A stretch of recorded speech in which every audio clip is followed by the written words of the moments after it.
ओम शांति।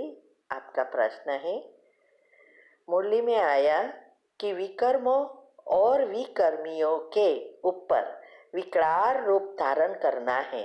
वाणी में व्रज एक एक बोल विकर्मों और विकर्मियों को खत्म करने वाला बनाना है। तो प्रश्न यह है कि विकर्मियों को मतलब कोई आत्मा अगर रास्ते में जानबूझकर टच करे तो उस पे रहम करना है कि विकराल रूप से डांट लगानी है। उत्तर है, पहले तो ये समझो कि वाणी में व्रज लाना या विकराल रूप धारण करना, इसका अर्थ क्या है। इसका अर्थ ये नहीं है कि किसी के ऊपर गुस्सा करना, डांट लगाना है, ये अर्थ नहीं है। यहाँ यही कहने का भावार्थ है कि हमारे एक एक संकल्प समर्थ हो, शक्तिशाली हो, जिससे हमारे ओरा वाइब्रेशंस इतने पावरफुल हो, हमारा वाइब्रेशंस की असर उन आत्माओं पर पड़े, इतने शक्तिशाली व्रज की तरह अर्थात मजबूत हो। और इसको कहते हैं वाणी में व्रज, माना हमारी एक एक वाणी, जो भी बोल है, संकल्प है, इतना शक्तिशाली होना चाहिए जिसका प्रभाव सामने वाली व्यक्ति पर पड़े। और इस शक्तिशाली हमारी स्थिति जैसे बनती है और तभी हमारा योग लगता है।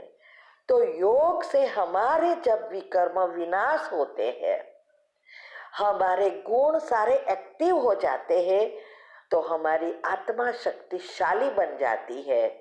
तब हम विकर्मियों को परिवर्तन कर सकते हैं, उसके साथ के हिसाब किताब चुकता कर सकते हैं। तो विकर्मियों को ऊपर विकराल रूप धारण करना अर्थात इतना शक्तिशाली बनना है जो दूसरे के भी स्वभाव संस्कार, जो भी पुराने बुरे विकारों से भरपूर आत्माएं हैं, अवगुण है, उसको भी परिवर्तन कर सके। नहीं कि उसको डांटना है, ये तो हमारे ही विकर्म बढ़ेंगे और पाप कर्म बढ़ेंगे।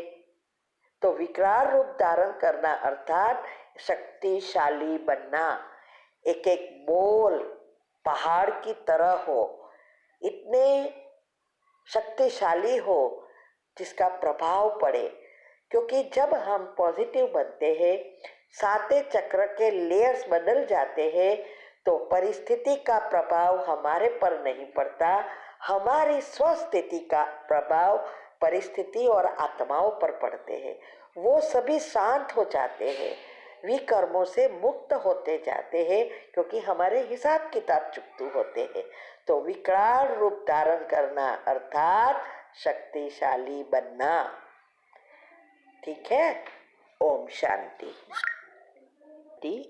आपका प्रश्न है, आज का वरदान में आया कि संपूर्ण पवित्रता की परिभाषा बताई और परम पूज्य आत्मा सिर्फ पवित्रता माना ब्रह्मचर्य नहीं, माना जो ब्रह्मचर्य पालन करती है वही परम पूज्य आत्मा नहीं बन सकती।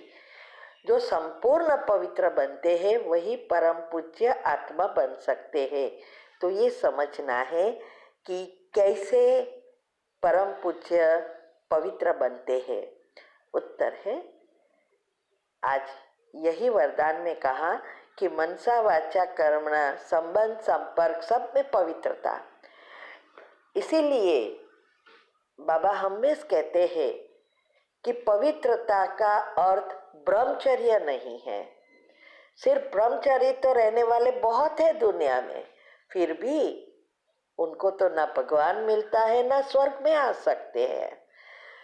तो यहाँ पवित्रता का अर्थ है 7 पत्ते का बिलीपत्र और अज्ञारस, जो उसका अर्थ भी मैंने समझाया है, कैसे करना है आध्यात्मिकता से, वो भी मैंने यूट्यूब पर, आप आध्यात्मिकता के रहस्य में टॉपिक में जाएंगे तो मिलेगा।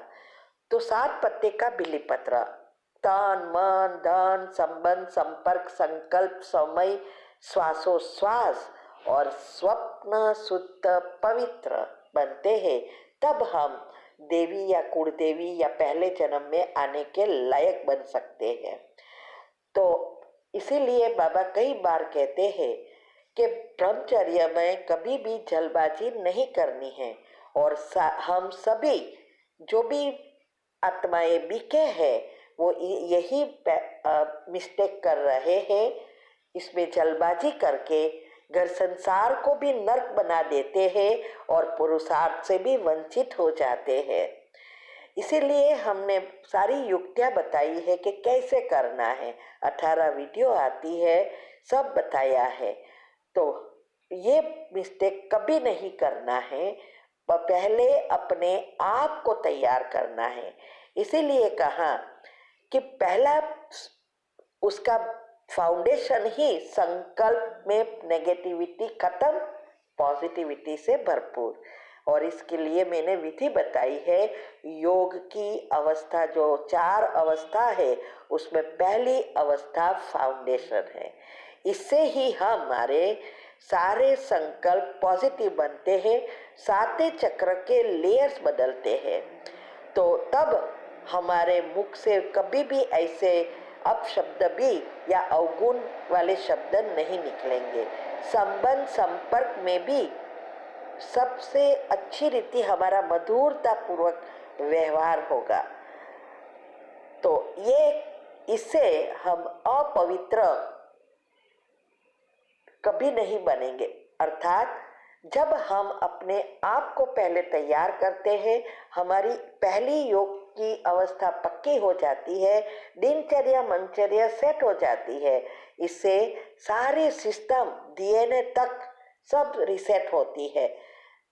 और तब जब हम अपने आप को तैयार करते हैं तो ब्रह्मचर्य ऑटोमेटिक हमारे वाइब्रेशन से पॉसिबल हो जाता है।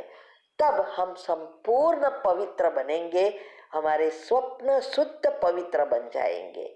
और इसीलिए बाबा ने आज कहा कि सदा ये स्मृति बनाओ कि मैं परम पवित्र पूज्य आत्मा हूँ, इस शरीर रूपी मंदिर में विराजमान हूँ।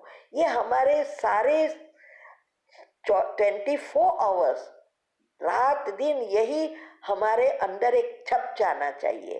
तो कोई भी मुसीबत भी आए, पेपर भी आए, प्रॉब्लम भी आए, तो हमें पता है कि हम मंदिर की मूर्ति बन रहे हैं।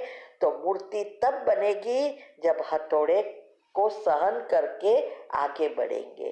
पत्थर से मूर्ति बनाते हैं तो क्या होता है, कितने हथौड़े खाते हैं ना, तब मूर्ति बन जाती है।